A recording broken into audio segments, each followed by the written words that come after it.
Again, members, we're out here on the 14th green with Nathan again today. Obviously, we're really lucky here to have such amazing playing surfaces and great greens all year round.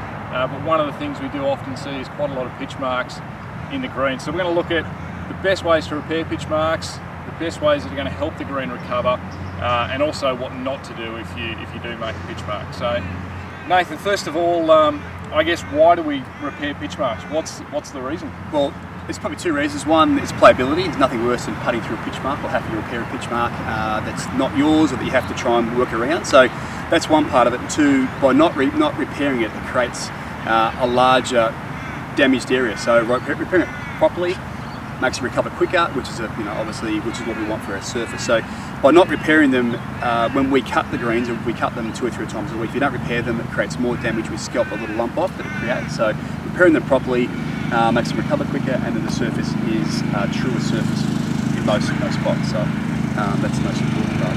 And looking at this pitch mark here, what's the best way to repair this one? Do I just dive straight in and lever the middle up, or no, what's my best approach? So the middle section here is pretty much damaged. It's gone, so that won't recover. So by prying it up, it's going to make more damage. So, and you can see the lump here that's created from that pitch mark coming in there. So what you need to do is put your pitch mark repairer in and bring the turf towards the middle of that damaged hole, having that and it'll knock that lump at the back down.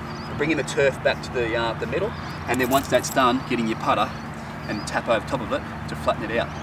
So then you've got it's a smooth surface. There's a small amount of damage there was from the pitch mark, but now this grass has been pulled to the middle of it, so you haven't got that prying up. It's just bringing the turf towards the centre of that pitch mark. And what's the recovery time if we repair a pitch mark correctly like this? How quickly would something maybe a couple like of weeks. that? A couple of weeks and you have recovery. So like you're putting over that now, you probably wouldn't notice any difference putting over that. But whereas if you had just pried it up, there'd be a larger hole in the middle, there'd still be the damage around the outside without being flattened out, and then you've just got that big dead spot in the middle of it. By bringing the grass in the centre makes the pitch mark smaller and for sure. Yeah, fantastic. And I guess probably the other big thing is knowing when you've made a pitch mark. You know what I mean? If we've hit a sand iron in and it's come in nice and high and stopped on the green, it's generally pretty close to our ball. But I guess the other thing is fixing some other pitch marks while you're there, but also Absolutely. If your ball happens to have glanced the green and kicked off into a trap or run through the back, then just being aware that there still may be a pitch mark on the front of that green, or the middle of that green that needs repairing. And there's always a saying, you should be fixing 2 pitch marks on a green. And if eventually we got to that habit, you wouldn't find a pitch mark, you'd find yours and no other one. Yep. So whilst you're waiting for your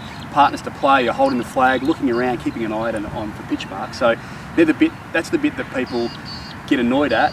We don't have the time for staff to go out and fixing pitch marks. It's unachievable. Yep. So it's realistically the golfer's job, and it's course etiquette. Bunkers, pitch marks, divots, all that stuff needs to be happening for the golfers. And at the end of the day, I guess we all want to hold more putts. So anything that's going to give us a chance to hold putts, we're all over it. Thanks, mate.